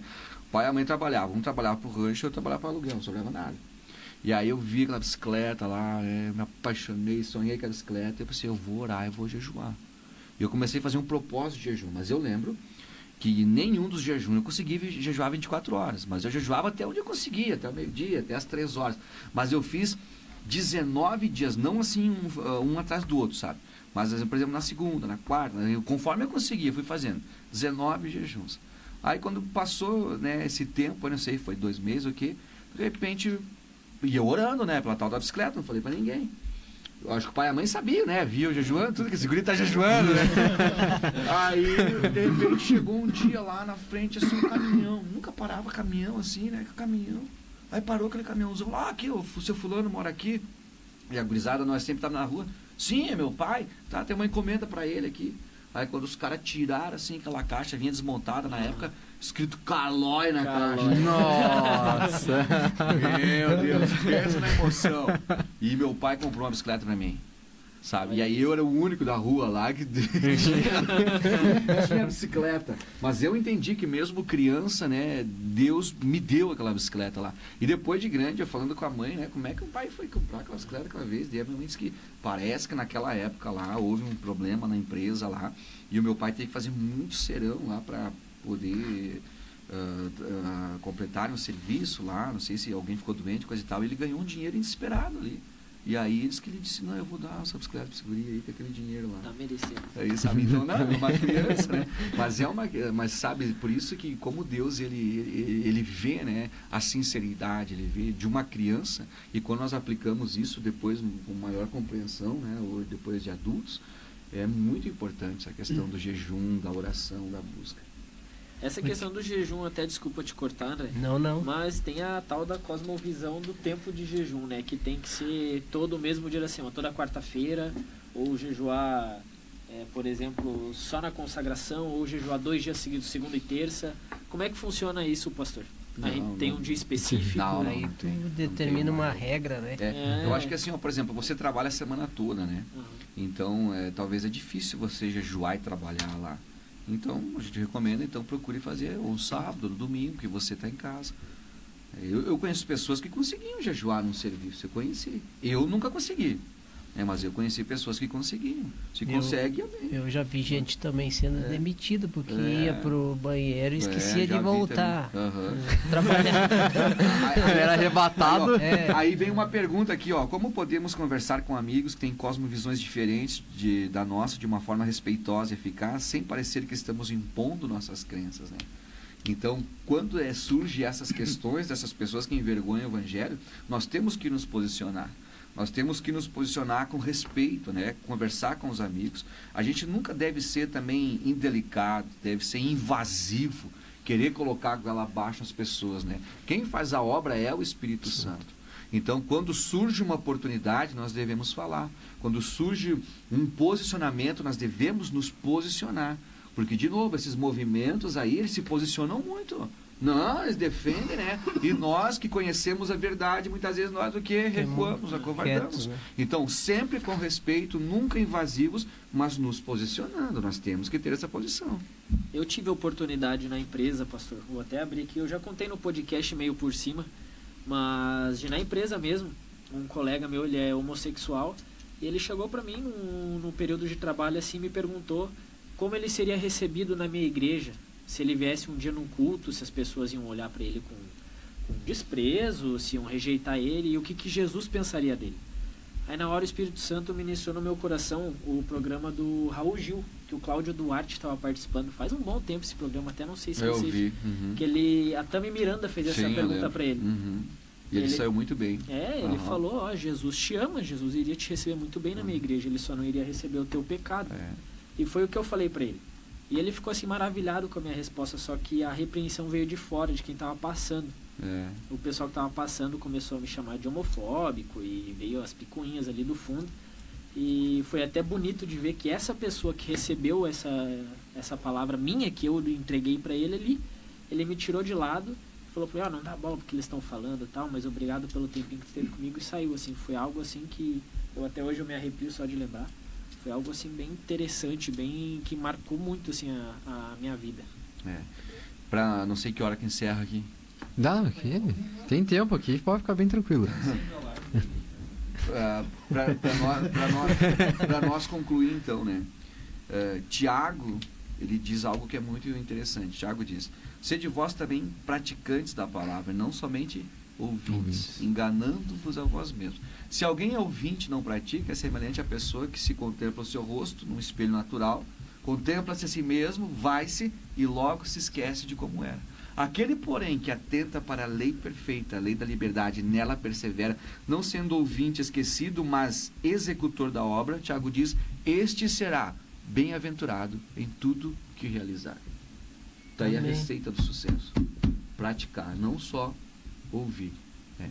E, por exemplo, essas situações que nem uma pessoa que é um homossexual que tem a sua cosmovisão ali, né? Ou tantas outras, de novo, a palavra de Deus, ela é a única que pode transformar. Tem um versículo que em Hebreus 4:12, você sabe de cor esse versículo aí, né? Sabe ou não? Jesus. A palavra de Deus é viva e eficaz, mais cortante do que uma espada de dois gumes, e penetra até o ponto de dividir alma e espírito, juntas e medulas, e é apta para discernir os pensamentos e os propósitos do coração. Aonde é a divisão da alma e do espírito? Já me perguntei isso e não obtive resposta. Tá, então tu não vai ter, a gente não sabe. Divisão, nós somos tricotômicos, corpo, alma e espírito, né? O corpo, a carcaça. Alma e espírito, né? São inseparáveis. A alma a gente chama muitas vezes de coração, né? É a nossa pessoalidade, é o Alex. O espírito é o que dá vida à alma. A alma é a identidade, o espírito é o que vem de Deus e é o que dá vida à alma. É o espírito que nos liga a Deus. Não é a alma, é o espírito. Por isso que a pessoa que não aceitou Jesus, ela está morta espiritualmente. Quando ela aceita Cristo, ela nasce de novo. Aí é o espírito, né? Olha só que coisa linda. Então a divisão da alma e do espírito ninguém sabe, só o Criador tem uma divisão. A gente sempre se atenta a isso, né? Alma e espírito. Mas só que o texto diz, divide a alma e espírito juntas e Medulas. medulas. E aí, onde é a divisão de uma junta e de uma medula? Pois Sabe que eu fiz enfermagem, e eu descobri isso anos atrás quando eu fiz enfermagem. O que divide uma alma e uma junta e uma medula, né? Você vai dividindo membrana, tecido, vai dividindo. A última divisão, o que divide por último uma junta e uma medula é uma célula. Nossa. E ali tem e o que tem dentro da célula? mitocôndrias. Eu sabia isso. O cara tentando puxar a aula de biologia lá. Assim, no terceiro. Citoplasma, tem muitas coisas, mas tem o mitocôndria. nosso código genético. DNA. E o DNA, ele carrega informações lá no ventre já. A cor do cabelo, a cor dos olhos, o temperamento da pessoa. Por isso que a psicologia forense, ela diz que um psicopata, ele nasceu psicopata, ele vai o quê? Morrer psicopata. Ele não muda. Olha só que coisa. Só que a Bíblia diz que a palavra, ela divide a junta e medula. Então lá dentro, a palavra de Deus, ela não só divide a alma e o espírito, mas ela penetra até na última divisão. Ela penetra dentro do nosso código genético e ela pode o quê? Nos transformar. É isso que Hebreus está dizendo. Se no código genético tem uma informação que veio pela genética ali, que essa pessoa vai ser assim, não é porque está no código genético, ela tem que ser assim. A palavra de Deus transforma. E por isso que nós vemos aí pessoas que matavam, hoje transformadas pela palavra de Deus. Nós vemos pessoas, né? Vamos usar o religioso, o bom religioso, que só era religioso, né? Que a palavra de Deus transformou e se tornou um servo em Cristo. Então o quê? A palavra, isso é profundo, né? A palavra de Deus transforma. Tem um exemplo, não tem um... É um julgamento de um americano, um serial killer que matou várias mulheres. Várias mulheres. E todos os pais foram lá e xingaram. Chegou um cara e, cara... É muito difícil falar isso pra você, mas eu te perdoo. Assim como Jesus me perdoou, eu te perdoo. E nesse momento foi onde que ele, tipo, parece que realmente sentiu o verdadeiro amor de Cristo e chorou. Todo mundo xingou ele se manteve sereno. Um psicopata, um louco. Posso matar qualquer um aqui, não vou fazer nada. Mas quando chegou um cara e disse, eu te perdoo, é como se ele jogasse a última gota que precisava pro copo transbordar. Já pensou, né? E o cara chorou, desabou, né? Saiu como se fosse um bebê. Então, realmente, quando a palavra realmente muda, uma palavra muda, né? Pode não ter sido a palavra Jesus Cristo te ama. Não, eu te perdoo, fez com que... Mas ele usou de um mandamento bíblico, né? Usou de um princípio, O princípio bíblico, né? Pedro pediu assim, quantas vezes eu venho perdoar, né? Então, o perdão é um momento que foi preciso, olha só. E então, o perdão ele é libertador, né? Tem algo extraordinário na questão do perdão. Então, talvez foi isso que o moço sentiu, né? Diretamente ali, ó. Uma certa liberdade, né, daquele pecado ali que ele cometeu, provavelmente. Então a palavra de Deus, ela muda, ela transforma nossa cosmovisão, né? Lá no íntimo, onde ninguém chega, a palavra de Deus chega, né? E a gente tem experiência, né, como esses anos de pastorado aí. Então a gente tem experiência de como a palavra de Deus transforma. Olha, eu vejo pessoas na igreja hoje, até eu digo, o fulano é uma benção, é porque tu não conheceu como era fulano. A gente que acompanhou esse processo é incrível. Cara, o que a palavra de Deus faz, como a palavra de Deus muda a cosmovisão de uma pessoa. É impressionante, é extraordinário. É quando tu pega até a história do nosso pastor aqui, ele fala, irmãos, eu era assim na Marco Polo. Não, eu não imagino, cara. Não pode, cara. Eu era assim, era perigoso.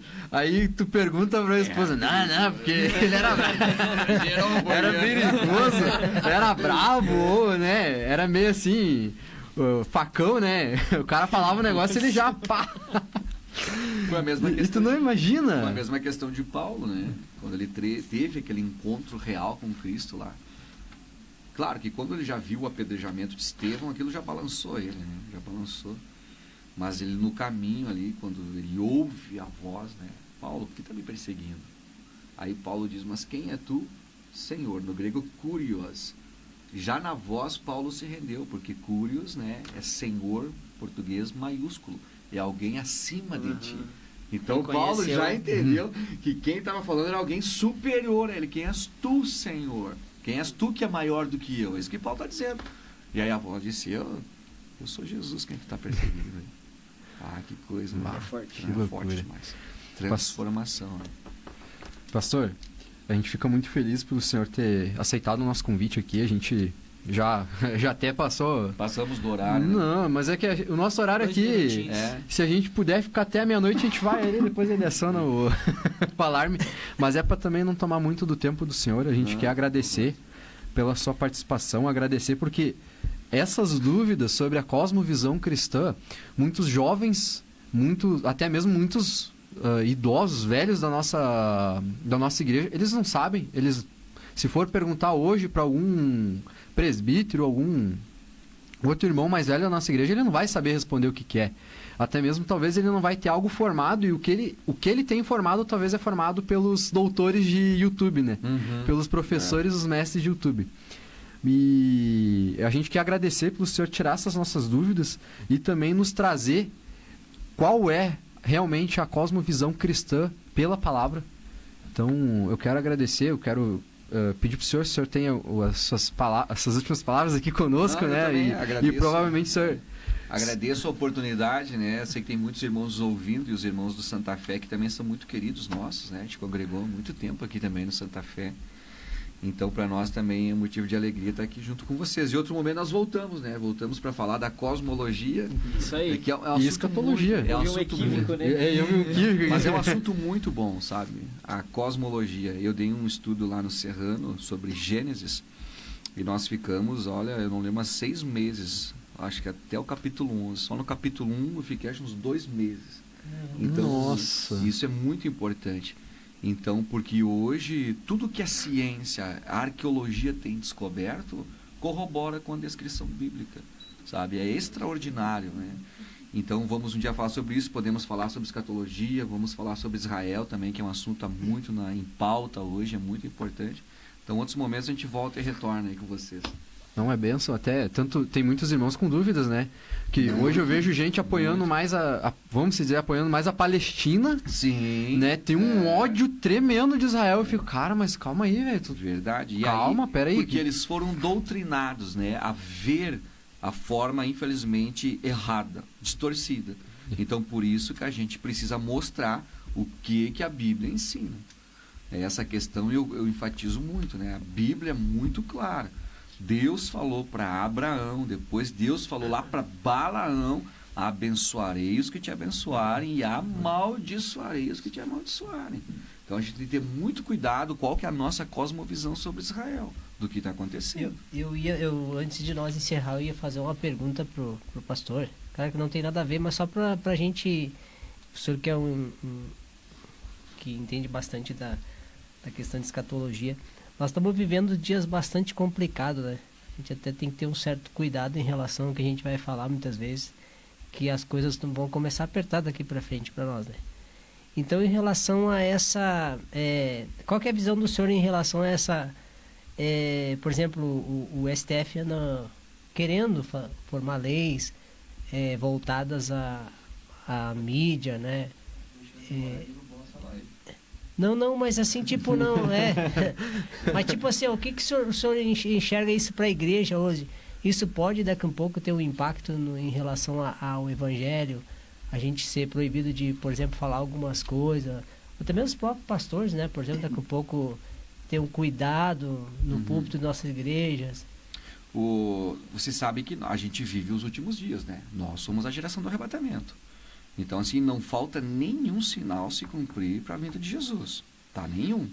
Não tem nenhum, né? Alguns dizem, Mateus 24:14, esse evangelho do reino será pregado em todo mundo e virá o fim. 24:14, do versículo 3 em diante, ele fala sobre os sinais que antecedem a volta de Jesus. Do versículo 11 em diante, vai falar sobre a grande tribulação. Então, o versículo 14, ele se cumpre na grande tribulação. Então, quem vai pregar aos 4 cantos da terra é os 144 mil. Porque eles vão ser selados pelo Espírito Santo, um poder sobrenatural. Assim como Filipe, né, foi trasladado de um lado para o outro, é isso que vai acontecer. Então vai ter lugares que a igreja não vai chegar, então na grande tribulação 144 mil vão chegar. Então nós, nenhum sinal. A Bíblia fala, Ezequiel 38, 39, da batalha de Gog e Magog. Então uma grande guerra em que as nações lideradas pela Rússia, com povos hoje árabes, muçulmanos, persas, etíopes, que é ali no Iêmen, que é os Houthis hoje, então irão invadir Israel. É muito paralelo ao arrebatamento, né?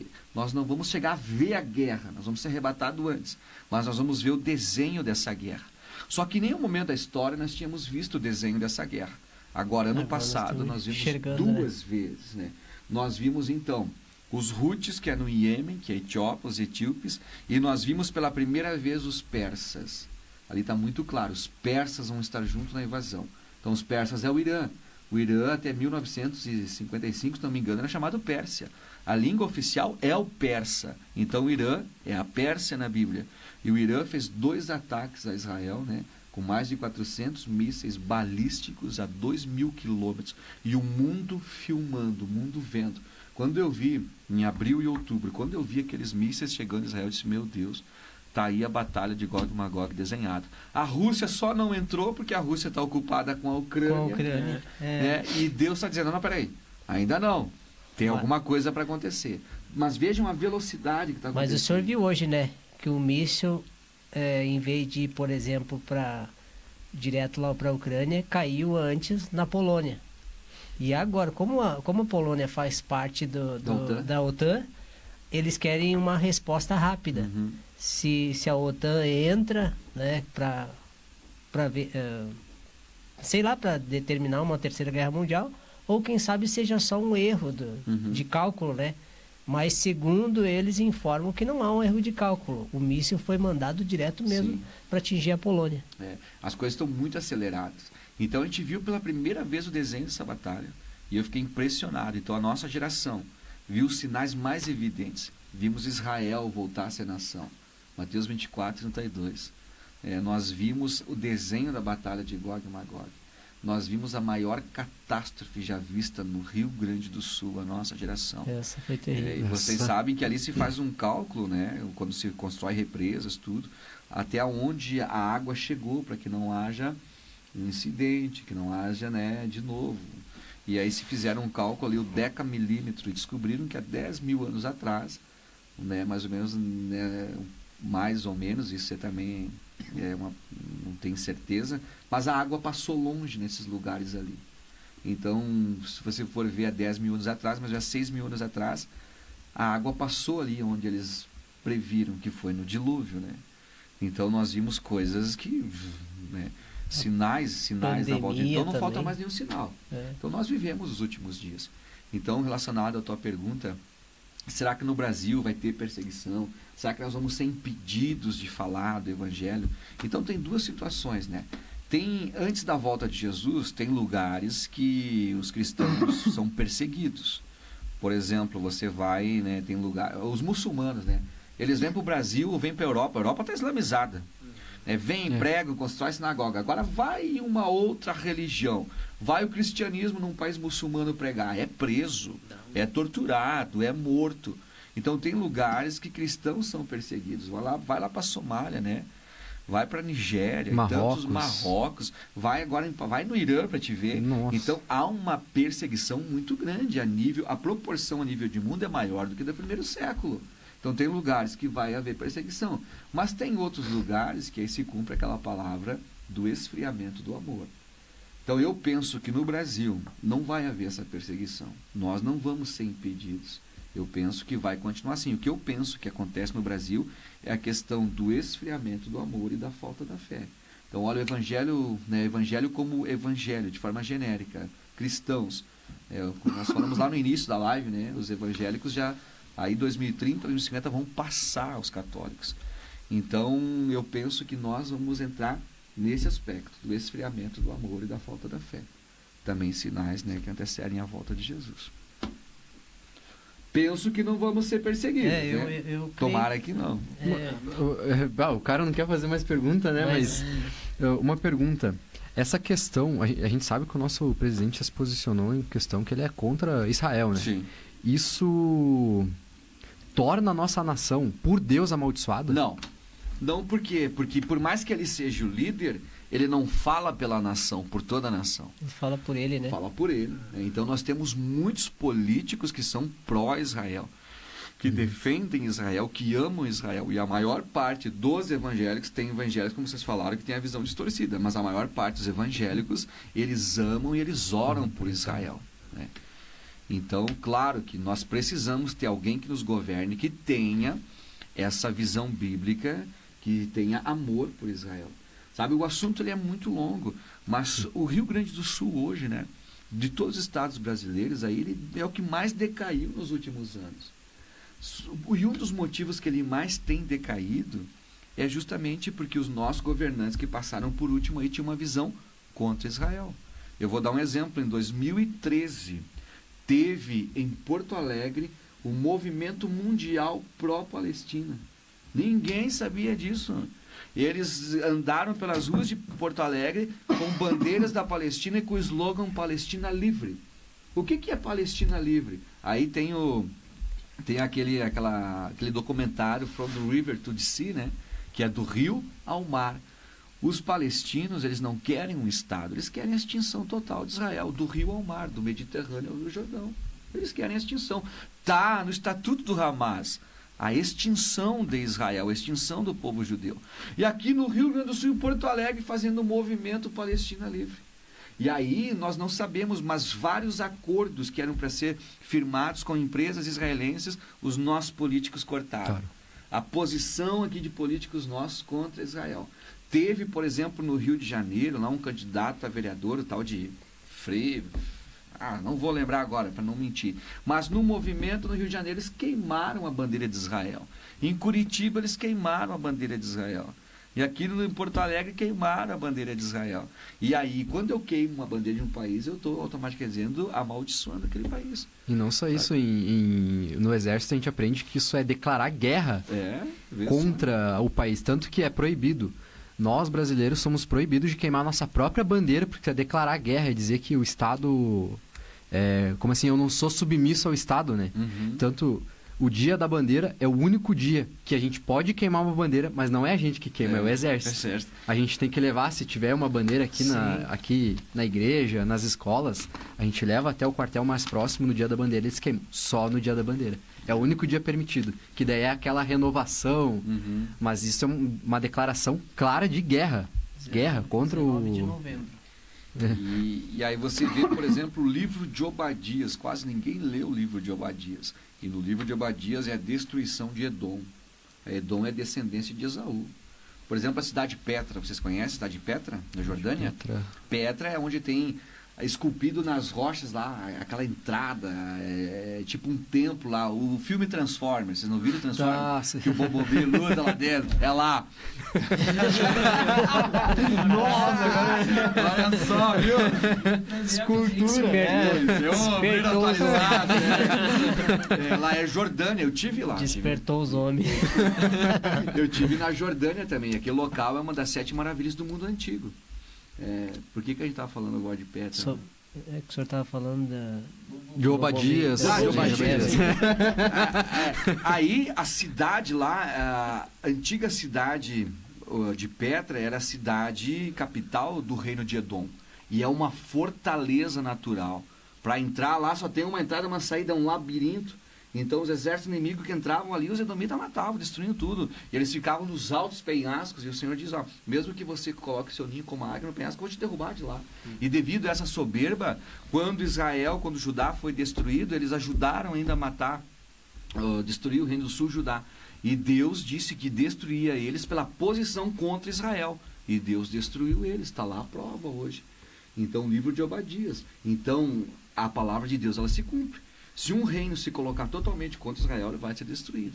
Então, voltando à pergunta, né, do nosso presidente. Então, ele fala por ele, fala por o seu partido, fala pela sua visão. Mas, graças a Deus, tem milhares, ou milhões, melhor dizendo, né, aqui no Brasil, de pessoas que amam e oram por Israel. Um pensamento meu era, achava que, por conta dele, nosso país seria atingido por essa realmente maldição de Deus. Claro que não vai receber as bênçãos que deveria, né? Mas... No mais, a gente só recebe catástrofe, má notícia atrás de má notícia. Ruim.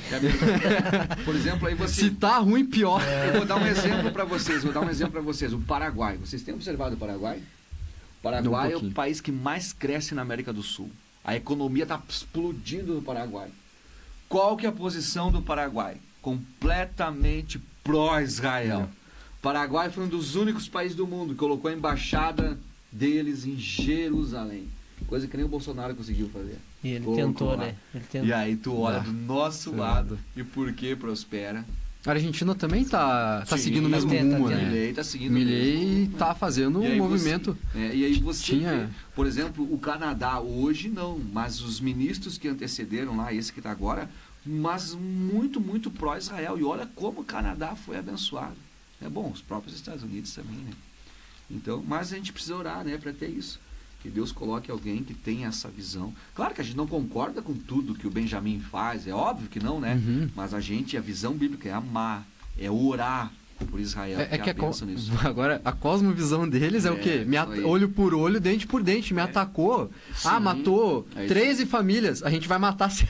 Ele tem essa doideira, tipo assim, cara, não importa. E o pior é que destruíram tudo em Gaza, né? Não existe mais nada.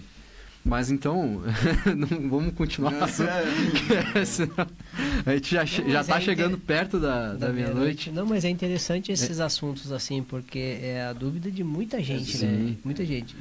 Pastor, a gente vai encerrar agora, né? Nesse momento, eu quero pedir que o pessoal faça as últimas palavras aqui, mas... Mais uma vez, querendo agradecer, e se o senhor um dia tiver tempo e disposição para vir aqui nos esclarecer isso e nos trazer até mesmo um estudo, isso, nossa, seria muito interessante para nós, para que todo mundo que está vendo essa live e vai ver as próximas possa ter a visão realmente ajustada, né? Porque hoje tem muita gente com a visão distorcida sobre o que está realmente acontecendo, né? Ao redor do mundo.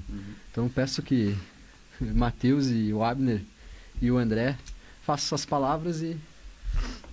Bom, quero agradecer primeiramente ao pessoal que esteve com a gente aí até esse momento. Hoje a gente bateu o nosso recorde do programa, 11h48, mas foi um programa assim... Eu digo que não foi um programa, foi uma aula, né? Porque hoje eu sentei aqui para escutar, aprender e a cabeça chega a estar doendo, que nem na faculdade. É que nem na faculdade, a gente chega mal e sai pior. Mas é isso aí. Agradeço ao pastor pela presença. Realmente foi uma aula, a gente aprendeu muita coisa. Conhecemos até um termo que eu particularmente não conhecia, cosmovisão. Para mim era algo que nem de crente era, mas aí Uma aula realmente. Quero agradecer também o Matheus aí, que hoje a gente deu uma bomba na mão dele, né? Primeiro Mas ele saiu podcast. bem, né? Pra No começo ele tava caramba, atrapalhado. imagina. Primeiro programa já colocamos ele pra apresentar, mas é assim mesmo, Matheus é bom. Nasceu Todos os com o Mateus nome são de- bons, né? Nasceu com o nome de Matheus é bom. Começar. Mas é. E parabéns pela iniciativa, viu? É isso que a gente precisa, né? Porque nós estamos aqui para influenciar. E esse propósito, objetivo de vocês vai influenciar pessoas, né? Então, no fato de o que nós falamos, o que nós comentamos, sempre alguém vai abrir o coração e vai ouvir. Então, parabéns pela iniciativa, né? Vocês são, como eu disse, vocês são jovens ainda. Tem muito a aprender, Deus tem muito a usar vocês nessa última hora. Então, persistam, porque Deus vai honrar vocês. Amém. É isso aí, só agradecer vocês, pessoal de casa. Deus abençoe. Não falei muito hoje. Eu queria Colega mais de microfone. ouvir mesmo, Uma hora o pastor batia, uma hora o Abner apanhava. Mas foi muito, muito gratificante, muito edificante ouvir o pastor Alex essa noite, né? Coisas que eu particularmente também não conhecia, né? Esses 2 minutos antes do programa começar, eu estava pesquisando o que era a Cosmovisão, para saber o que falar desse programa. E eu aprendi hoje com o pastor Alex o que é uma cosmovisão cristã, né? Então, quero agradecer a vida do pastor Alex, agradecer a todos que estão aqui conosco na mesa, os que estão nos assistindo também, e que espero que tenha edificado a vida das pessoas, né? Tanto o assunto da Cosmovisão como o assunto de Israel, que a gente estava comentando aqui pro final, que são coisas que a gente precisa saber. Faz parte da nossa regra de fé, faz parte de nós sermos cristãos, defender aquilo que acreditamos, aquilo que seguimos, que vai muito além de um livro, mas é a vida, é tudo que temos, é tudo que a gente tem. Pastor, muito obrigado. Como disse os guri aí, foi uma aula, a gente aprendeu mesmo, né? Também sobre cosmovisão, eu pensava que era alguma coisa de passar no pão. Não, mas Aí foi tu me bem superou. assim. Chimia diferente é essa. Não, mas foi bem interessante, a gente aprendeu bastante e espero que o senhor retorne para esse Não, microfone. Uhum. Foi uma benção. Deus abençoe os irmãos, os Mateus, o Abner Samuel, a menina que está aqui conosco. Deus abençoe. Ela não tem nome, tá, gente? É menina. Obrigado. É, Então, Só fazendo um book pra nós, então, eu vou estar liberando. Então tá. Agradeço a todos que puderam participar, agradeço o pastor por essa oportunidade de estar aqui, ouvindo o Senhor e tendo essa compreensão maior. Agradeço Samuel, a menina. Agradeço a todos vocês que puderam ficar aqui com a gente até agora na live. E que Deus venha abençoar vocês com esse novo conhecimento, que vocês possam levar isso para as pessoas mais próximas, seus pais, sua mãe, a pessoa que estiver mais próximo do seu trabalho. Compartilhe essa palavra e que Deus venha abençoar muitíssimo vocês. Que a gente venha se encontrar num próximo podcast. Deus abençoe. Amém.